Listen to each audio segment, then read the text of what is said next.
Hello everyone, আসসালামু আলাইকুম। আজকে আপনাদের সাথে অরেঞ্জ পাউন্ড কেকের একটা রেসিপি শেয়ার করব। এটা খেতে কিন্তু ভীষণ মজা লাগে।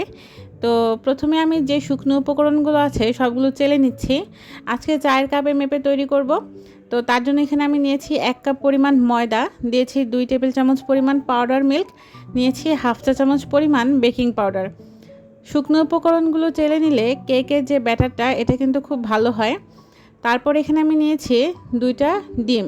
ডিমগুলো অবশ্যই রুম টেম্পারেচারে হতে হবে, ফ্রিজে থাকলে আগেই নামিয়ে রাখবেন। এরপরে হচ্ছে একটা বিটারের সাহায্যে আমি ডিমটাকে বিট করে নিচ্ছি। আর এখানে আমি হাফ কাপ পরিমাণ দিব চিনি। চিনিটা একবারে মিক্স করব না, অল্প অল্প করে আমি চিনিটাকে মিক্স করব। তো বিট করতে করতে যখন দেখবেন ডিমটা এমন সাদা হয়ে আসছে, এরপর আমি এখানে দিয়ে দিচ্ছি 1/3 কাপ পরিমাণ সয়াবিন তেল, দিয়েছি হাফ কাপ পরিমাণ কমলার রস, আর এখানে দিয়েছি আমি হাফ চা চামচ পরিমাণ কমলার খোসা কুচি, আর দিয়েছি হাফ চা চামচ পরিমাণ ভ্যানিলা এসেন্স। এখানে যদি অরেঞ্জ এসেন্সটা ব্যবহার করেন তাহলে ফ্লেভারটা আরও বেশি ভালো আসবে।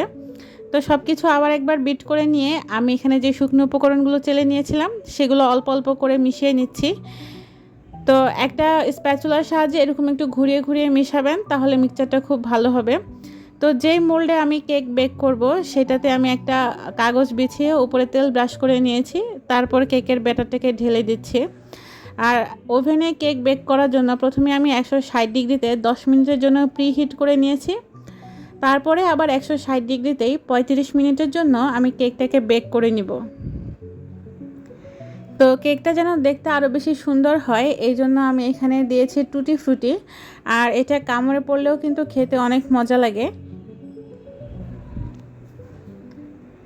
তো এই কেকের রেসিপিটা আমি কোনো প্রফেশনাল কারো কাছে শিখিনি, আমি নিজে নিজেই বাসায় ট্রাই করেছি। অনেক সময় দেখা যায় ইউটিউবেরও হেল্প নিয়েছি।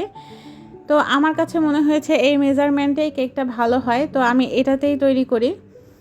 তো কেকটা বেক হওয়ার পরে আমি এখানে একটু সুগার সিরাপ ব্রাশ করে দিচ্ছি। সুগার সিরাপ যদি ব্রাশ না করেন তাহলে দেখবেন উপরের অংশটা একটু ড্রাই হয়ে যায়। তো এরপরে হচ্ছে কেকটা ঠান্ডা হওয়ার পর আমি এখানে মোল্ড আউট করে নিচ্ছি।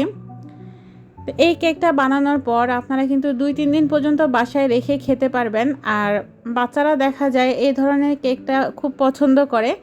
বাইরের যে কোনো আনহেলদি বা আনহাইজেনিক খাবারের চাইতে আমার কাছে মনে হয় বাসায় তৈরি যে কোনো খাবারই একদম পারফেক্ট হয় বাচ্চাদের জন্য। হয়তো একটু কষ্ট হয়ে যায়, তারপরেও চেষ্টা করি বাচ্চাদেরকে এইরকম একটু কেক বা ওরা যেটা পছন্দ করে সেটা তৈরি করে দেওয়ার জন্য। তো আলহামদুলিল্লাহ দেখেন কেকটা খুব সুন্দর হয়েছে। বাসায় গেস্ট আসলে বা একটু চায়ের সাথে এইরকম একটা কেক হলেই কিন্তু অনেক বেশি ভালো লাগে।